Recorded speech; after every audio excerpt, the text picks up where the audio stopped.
The churning gray water tasted of salt and diesel, a vile mix that clung to the back of Elias Carter's throat.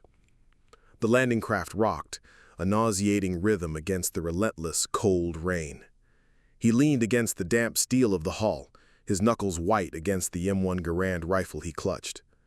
The air inside the boat was thick with the scent of unwashed bodies, nervous sweat, and a fear so palpable it seemed to have a metallic tang of its own. It was a case he had known his whole life, the fear of being seen as less than, of a dream denied. But this was different. This was the fear of an end. Ellie's hands were calloused, not from a rifle, but from the plows and hoes of his family's farm in rural Virginia. He was only 19, but the hardships had etched a maturity into his dark eyes that belied his age. He had enlisted not for glory, but for a chance to escape, to prove his worth on a field where the color of his skin was supposed to matter less than the bravery in his heart. His mother's last words to him still echoed in his mind, a silent prayer of protection. He unconsciously traced the small scar on his chin, a habit he'd had since he was a boy, a way to ground himself when his mind threatened to unravel.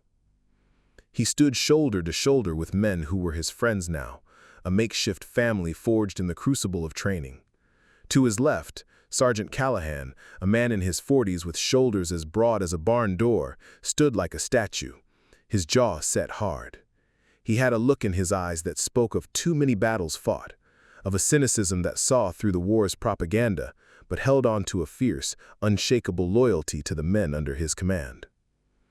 Doc Millern, the lanky medic with thick-rimmed glasses, was to Ellie's right. Doc had been a medical student, a pacifist who had joined with the belief he could save lives, not take them. He was pale now, his hands trembling slightly as he held his medical bag. The muffled thump-thump of the engine was the only constant sound in the universe. The rest was a tense, expectant silence. Ellie remembered a saying from the farm: "The moment before a storm breaks is always the quietest." The ramp of the landing craft was a solid wall in front of them, a final barrier to the unknown. The plan was etched into their minds. When the ramp dropped, they were to run. Run from the boat to the shingle embankment. Run for their lives. Then the world shattered. A guttural screech, a mechanical shriek of steel on steel, announced the lowering of the ramp. The solid wall in front of them collapsed, and in its place, a maelstrom of sound and terror. The first wave was upon them, a torrent of men spilling onto the sands of Omaha Beach. For a fleeting second, the world seemed to hold its breath. Then came the tearing sound. Not a roar or a boom, but a distinct, savage noise like canvas ripping endlessly. It was the sound of the German MG-42 machine gun, the very sound Elias had been told to fear more than anything, a sound his friends had nicknamed the Ripper. Men fell before they even touched the sand. The water, a moment ago dull gray, turned a shocking red, stained with the blood of the first casualties. Elias saw Doc fall, a bullet finding its mark in his chest. His glasses flew off his face, a glint of light in the smoke-filled air as they fell into the swirling surf. Elias pushed forward, his feet finding the soft sand, the frigid water swirling around his boots. The world was a blur of noise and motion. He felt a sharp impact nearby, a concussive blast that threw him off his feet. The last thing he saw was Sergeant Callahan, his face a mask of primal fury, before the chaos of the beach swallowed him whole. He was alone now, his unit gone in the first brutal seconds of the assault. The sound of the ripping machine gun, a deafening anthem to the carnage. The concussive blast slammed into Eli's chest, tossing him like a rag doll into the icy water. For a moment, sound vanished, replaced by the dull, ringing ache inside his head. He came up gasping, spitting out the vile mixture of seawater and sand, his vision a blurred chaos of smoke and fire. The beach was no longer a destination. It was a grinder, a place where men were being turned into meat. A crimson stain bloomed in the gray surf, a stark, spreading Rorschach blot of death. It was the color of the blood that had flowed from Doc Miller's chest, the sight of his thick glasses tumbling into the water, a final, haunting image Eli would carry with him forever. He scrambled on all fours, the cold water dragging at his limbs, the heavy M1 Garand a lead weight in his hand. The sounds rushed back in a terrible torrent, the screams of the wounded, the sharp crack of rifles, and above it all, the hellish ripping sound of the German MG-42 machine guns. He saw it now, in a sickening slow-motion flash, Sergeant Callahan roaring at the men to move, a defiant, protective fury on his face, before a sudden, brutal burst of fire from the cliffs silenced him forever. Eli crawled, his mind numb, until the slope of the beach gave way to the shingle embankment, a low rise of smooth gray stones that offered the first hint of cover. He collapsed behind it, his breath coming in ragged, painful gasps. The shingle line was a brutal bottleneck, men huddled in a desperate, frantic cluster, their terror as palpable as the salt spray on Eli's face. Bullets whizzed and ricocheted off the stones, a chorus of angry hornets. He could feel the panic of the men around him, their movements jerky, their eyes wide with the raw animal fear of being trapped. They were running out of time and luck, clinging to a false promise of safety. Eli's own terror was a physical thing, a cold knot in his stomach. But as he looked up, his farm boy eyes, trained to read the land, began to see something else. He wasn't seeing an impregnable wall, the Atlantic Wall of German propaganda. He saw a series of connected points of fire, a chain of fortified bunkers and machine gun nests, but chains, he knew, had weak links. A memory flashed in his mind of walking the fields back home and seeing the gaps in the old stone fences, places where he could slip through. The same principle, he realized, applied here. He was not looking at an unbreakable barrier, but at a series of separate, though deadly obstacles with gaps between them. The thought was a jolt of ice water, a sudden clarity amidst the noise. The Germans had focused their firepower on the open beach and the obvious choke points, but the very edges, the rocky cliffs that bordered the beach on either side, were not getting the same amount of direct, overwhelming fire. They were a blind spot. A path, treacherous and hidden, might exist there. It was a long shot, a gamble against the stacked deck, but staying on the shingle line was a guaranteed death. He knew he could not take another step forward in the frontal assault, the MG-42's a constant, terrifying symphony. It was time to find a new path, a vertical one. Leaving the shivering men behind, Eli began to crawl westward, towards the cliffs, away from the screaming and the ripping sound of the guns, toward a silence that held its own, more dangerous kind of promise. The shingle bank was a tomb of broken promises. Eli crawled on, his knees and elbows scraping against the sharp, slick stones, each movement a painful protest. The cacophony of the beach assault began to fade behind him, a distant, muffled roar, replaced by a new, more intimate symphony of dread. The silence was not a comfort, it was a magnifying glass for every sound he made. The frantic, desperate voices of his fellow soldiers grew faint, swallowed by the wind and the relentless crash of the waves. His world had shrunk from an 8-kilometer stretch of coastline to the small, treacherous path along the cliffs. He moved with an animal instinct, a ghost in the fog and smoke. The cool, damp air smelled of wet earth and gunpowder, a scent that was both alien and horribly familiar.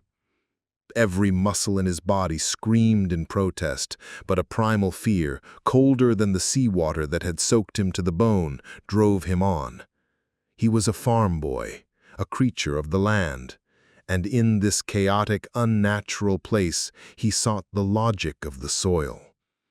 He felt the texture of the rock, rough and unyielding against his scraped hands, the slick moss offering no purchase. He looked for a way up, a gully or a natural fissure, something the German defenders might have overlooked. He understood that while an iron fist could hold a front line, it couldn't cover every single inch of a landscape. The ascent was a slow, agonizing ballet of caution. He pressed his body against the cliff face, trying to become one with the stone. The only sounds were his own, the rasp of his ragged breathing, the soft scrape of his boots against loose shale, and the faint metallic clink of his rifle. He imagined the unseen eyes of the enemy watching him, a spotlight ready to snap on at any moment. He focused on a single point just ahead, ignoring the dizzying height below and the carnage behind. He was not a soldier now. He was a climber, a survivor, driven by the purest form of will. Then he saw it, a narrow, almost invisible gully carved into the cliff face by a long-forgotten stream. It was a flaw in the German defenses, a blind spot that had been deemed too insignificant to be fortified. The path was steep and treacherous, a winding spiral of loose rock and thorny brush. It was a path that only a fool or a desperate man would take. Eli began to climb. He used his left hand, his dominant one, to grip the rock, his right to balance his rifle, a strange and difficult maneuver. He pulled himself up, inch by agonizing inch, his raw palms burning. The gully was so narrow at points that he had to turn sideways, his body contorted, his helmet scraping against the rock wall. A dislodged stone tumbled from his boot, bouncing off the cliff face and falling into the surf below with a soft, distant plop. Eli froze, his heart hammering against his ribs. He held his breath, straining his ears for any change in the low roar of the battle, any sign that he had been discovered. Nothing. The machine gun fire from the beach was a constant, tearing backdrop, and it seemed no one had noticed the quiet sound of a single stone. He pushed on, emboldened by the small victory, his movements now more confident, more purposeful. The cold air grew thinner, the smell of the sea replaced by the faint, earthy scent of the cliff top. The climb felt like an eternity. He thought of his mother, of the way her hands felt, the same calloused hands he was using now to pull himself to safety. He remembered a time he had been stuck in a deep, muddy rut in a field, his horse unable to pull the plow free. He had not panicked then. He had assessed the problem, found a fulcrum point, and used his knowledge of the land to get himself out. He was doing the same thing now. He was using a hidden path, a natural fulcrum in the face of the man-made machine of war. As he finally crested the top, he collapsed on his back, the soft grass a miracle beneath him. He lay there for a long moment, staring up at the gray sky, the sound of the ripping machine gun finally a distant, muted thing. He was behind the enemy lines. He was on the other side. A cold wind whipped across the grassy field, carrying with it the sharp scent of the sea and the metallic tang of something else. An enemy bunker. He had survived the beach, the shingle line, and the climb. Now he was facing the true heart of the monster, and the silence of the high ground was more terrifying than any noise. The wind on the cliff top was an invisible hand whipping at Eli's uniform, stinging his face with a fine mist of sea spray. The silence here was a stark contrast to the beach below, a vacuum of sound that only served to magnify the muffled, distant thump-thump of artillery and the frantic rat-rat-rat of machine guns. But it wasn't the distant battle that held his attention. It was the scent on the wind. It was metallic and stale, the smell of concrete and old rust, a scent that radiated from the dark, imposing scar on the landscape ahead. The German bunker. The bunker was a concrete monster, a jagged tooth protruding from the earth. He crawled on his belly through the wet grass, the cold dampness seeping into his clothes, making his skin prickle. He felt a new kind of terror now. On the beach, the fear was primal and chaotic, a shared frenzy of survival. Up here, it was personal and calculated. He was a single man against a fortified wall, a ghost in the enemy's heartland. He knew this was the source of the relentless, ripping sound that had haunted him, the MG-42 that had torn his comrades to pieces. He could almost taste the fear he had felt on the beach, a bitter, metallic flavor on his tongue. He reached the edge of a shallow trench, an ancient scar in the earth, and peered over. He could see the concrete muzzle of the machine gun, a dark eye staring out at the sea. From this vantage point, the rhythmic rip-rip-rip of the weapon was a physical blow, a sound that seemed to shake his very bones. It was louder now, more violent, a direct assault on his senses. He saw the flash of the muzzle as it spat out its rounds, a brief, wicked light in the gloomy dawn. He could almost feel the heat of the spent cartridges, even from a distance. This was the beast that had swallowed his friends. His objective was simple: silence the beast. But his mind was a tangled mess of terror. The MG42 was his personal demon, the sound of his phobia. It was the sound of Doc's glasses shattering, of Sarge's protective fury cut short. He closed his eyes, forcing himself to focus, to calm his racing heart. He was a farm boy. He knew how to read the lay of the land, how to find the weak points in a fence.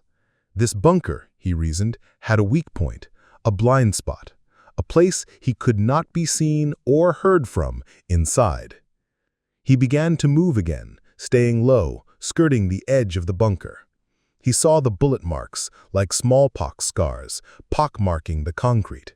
He saw the dark smears on the ground, the telltale signs of blood from men who had tried and failed to flank the position. He tasted dust and fear.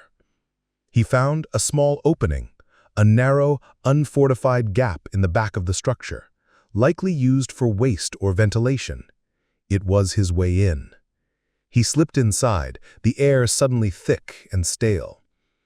The interior of the bunker was a dark, cramped space. The smell of gun oil and stale sweat filled his nostrils. He heard voices now, muffled German commands, the clatter of a loader. He was at the heart of the beast, and it was alive and breathing. He came upon a lone German soldier, a young man, no older than himself, hunched over the machine gun, a grim, exhausted expression on his face as he continued to fire. Eli saw his own reflection in the other man's tired eyes. This was not a monster, this was a boy with a different uniform. A sudden, cold clarity washed over him. His fear transformed into a singular, burning resolve. Eli moved like a coiled spring, a desperate surge of adrenaline fueling every action. He didn't shout, didn't think. He tackled the German, a blur of muscle and desperation. The fight was a brutal, silent dance of death in the close quarters. Eli used his left hand, his strong, dominant hand, to grab the rifle barrel, wrestling it down and away from the firing slot. A single, muffled shot echoed in the small space. As the gun went off, a blast of sound that was somehow more deafening than the constant ripping. He felt a sharp burning pain in his side as the man's bayonet found its mark, but he held on, his mind locked on a single thought: stop the gun. With a final, desperate shove, the German tumbled back, hitting his head against the concrete wall with a sickening thud. The machine gun went silent. The silence that followed was not a void, but a presence. It was the silence of a stopped heart. Eli slid to the ground, clutching his wound, the blood warm and sticky against his fingers. He closed his eyes and listened. He heard the distant shouts of his comrades, the cheers, the sudden surge forward of the men who had been pinned on the beach. He had done it. He had silenced the gun. His victory was not glorious. It was painful, lonely, and silent. He was just a boy, bleeding on a cold concrete floor. But the beach was free now. The beast was dead. The silence was a presence, thick and heavy, more profound than any noise. The constant, tearing scream of the MG42 was gone. In its place was the ringing in Eli's ears and the soft thud of his own heart, a drumbeat against the cold concrete floor. The air, once thick with the smell of cordite and gun oil, now carried a faint, coppery scent of his own blood, seeping into the stone. He clutched his side, the burning pain a sharp reminder of the cost of this moment. He was just a boy, bleeding in a forgotten bunker, but he had done it. The beast was silenced. He pushed himself up, his muscles screaming in protest. Through the firing slot, he could see the beach. It was still chaos, but a different kind.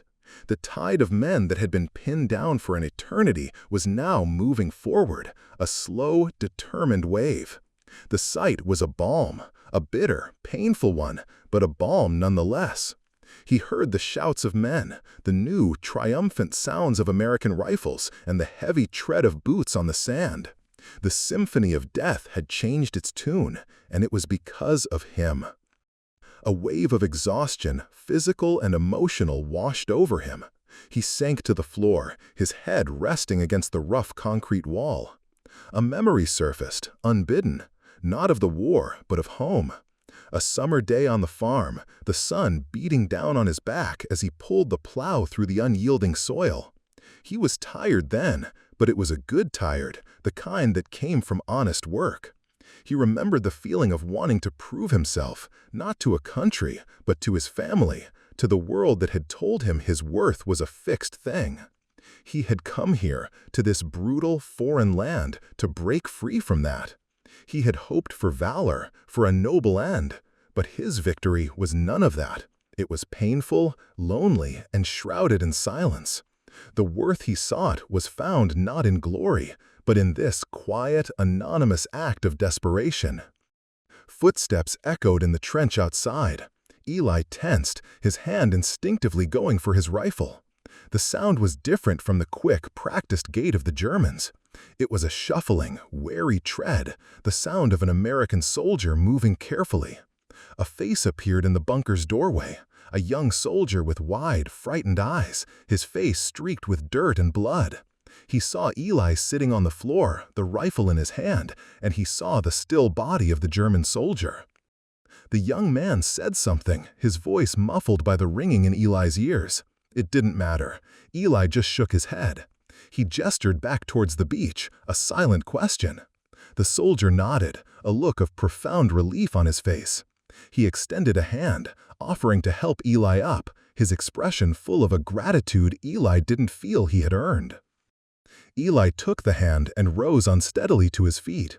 His side throbbed, a steady, rhythmic pain. He looked at the beach below, a graveyard of forgotten dreams and anonymous heroes. He knew his story would never be told, not the real one. He was not a flag-waving hero, not a movie character. He was a boy who, in the deepest pit of his fear, had found the courage to silence a monster, not for glory, but for survival. His journey was not about winning a war, but about honoring the quiet, forgotten sacrifices of men like Doc and Sarge. The battle was won, but the cost, he knew, would be carried for the rest of his life. His victory was not in the freeing of the beach, but in the painful, personal act of not letting his fear win.